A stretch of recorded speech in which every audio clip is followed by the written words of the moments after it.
Panchayat elections అనేటటువంటివి ఒక మీకు తెలియదేముందన్న ఒక గమ్మత్తు హిస్టరీ ఉంటుంది. దాంట్లో గుర్తుండదు.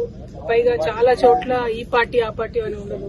కులమనో చుట్టమనో లేకపోతే మంచి మనిషి అనో సమయం సందర్భాన్ని పట్టిస్తుంటారు. ఇంకా కొన్ని ఊర్లలో అయితే చాలా గమ్మత్తుగా 2 టర్ములు ఉన్నాక ఇంకో 2 టర్ములు ఇంకొకతను ఉందని చెప్పి ఇచ్చేస్తూ ఉంటారు.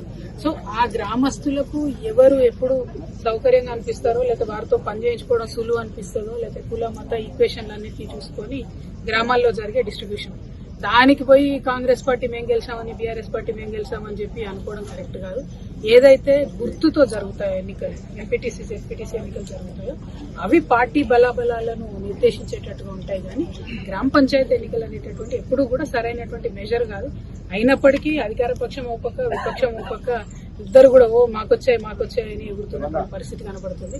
అల్టిమేట్ గా నేను కోరేది ఒకటి, ఇన్ని రోజులు గ్రామాల్లో అభివృద్ధి ఎందుకు లేదంటే సర్పంచులు లేరు అన్నారు. ఇప్పుడు సర్పంచులు వచ్చారు.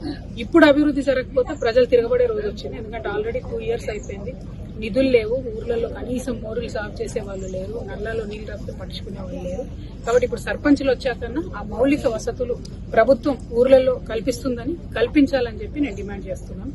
దాంతోపాటు 6 గ్యారెంటీలు మొత్తానికి మర్చిపోయాను. మహిళలకు ఇస్తాన్న 2500 కావచ్చు, ఫ్రీ కరెంట్ కావచ్చు, గ్యాస్ కావచ్చు, ఇవన్నీ కూడా మర్చిపోయారు. అన్నిటికన్నా ఎక్కువ పెన్షన్లు మర్చిపోయారు. ఏదైతే పెన్షన్లు పెంచుతామన్నారో పెన్షన్లు పెంచక చాలా ఇబ్బంది పడుతున్నారు. నేను ఈ యాత్రలో అనేక మందిని చూసాను, కొన్ని 100 మందిని చూసుంటాను. 10 సంవత్సరాలు, 7 సంవత్సరాలు, 8 సంవత్సరాలు భర్తలు చనిపోయిన వాళ్ళకు కూడా కనీసం అప్డేట్ అవ్వడం లేదు పెన్షన్లు. బాధగా ఉంది వాళ్ళని చూస్తుంటే, ఒంటరిగా ఉండే పరిస్థితి. సో ఈ అంశాలన్నీ ప్రభుత్వం దృష్టిలో పెట్టుకొని గ్రామ పంచాయతీ ఎన్నికల్లో ఎవరెన్ని గెలిచామని బాకాలు ఊదడం మానేసి ప్రజల సంక్షేమం మీద దృష్టి పెట్టండి. మీరు ఇచ్చినటువంటి వాగ్దానాల మీద దృష్టి పెట్టండి అని 2 పార్టీలను కూడా నేను కోరుతాను.